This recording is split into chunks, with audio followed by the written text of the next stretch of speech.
السلام علیکم دوستو، ڈے نائٹ سٹوری میں خوش آمدید۔ آج کی ویڈیو میں ہم آپ کے لیے ایک کہانی لے کر آئے ہیں، تو اگر آپ کو آج کی ہماری سٹوری اچھی لگے تو چینل کو سبسکرائب ضرور کرنا، ویڈیو کو لائک اور شیئر بھی کر دینا، شکریہ۔ ایک نابینا کی عادت تھی کہ وہ گھر سے نکلتے ہوئے ایک ہاتھ میں لاٹھی اور دوسرے ہاتھ میں لالٹین پکڑ لیتا۔ لوگ اکثر اس پہ ہنستے تھے کہ نابینا کو لالٹین کی روشنی بھلا کیا فائدہ دے گی۔ وہ لوگوں کی باتوں کا جواب نہ دیتا اور نہ ہی اپنی عادت بدلتا۔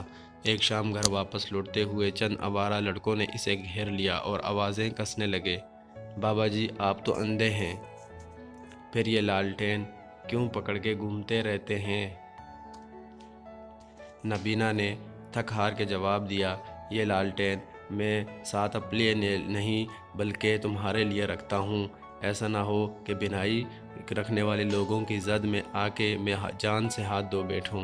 اس لیے اس لالٹین کی روشنی سے لوگوں کو یاد دلاتا ہوں کہ نابینا میں ہوں، تمہاری آنکھیں سلامت ہیں۔ مجھے ڈرائیونگ سیکھنے کا شوق چڑھا اور میں نے ٹرینر سے کہا میں ایسی ایکسپرٹ ڈرائیور بننا چاہتی ہوں جس سے کوئی کبھی ایکسیڈنٹ نہ ہو۔ ٹرینر مسکرا کے بولی، جب بھی روڈ پہ نکلو بس یہ دماغ میں رکھنا کہ تمہارے علاوہ سبھی اندھے گاڑیاں چلا رہے ہیں، کبھی کوئی ایکسیڈنٹ نہیں ہوگا۔ سننے میں مذاق جیسی یہ بات معاشرے کی بھیانک حقیقت ہے۔ انسان تو بینا ہے پر انسانیت نابینا ہو چکی ہے۔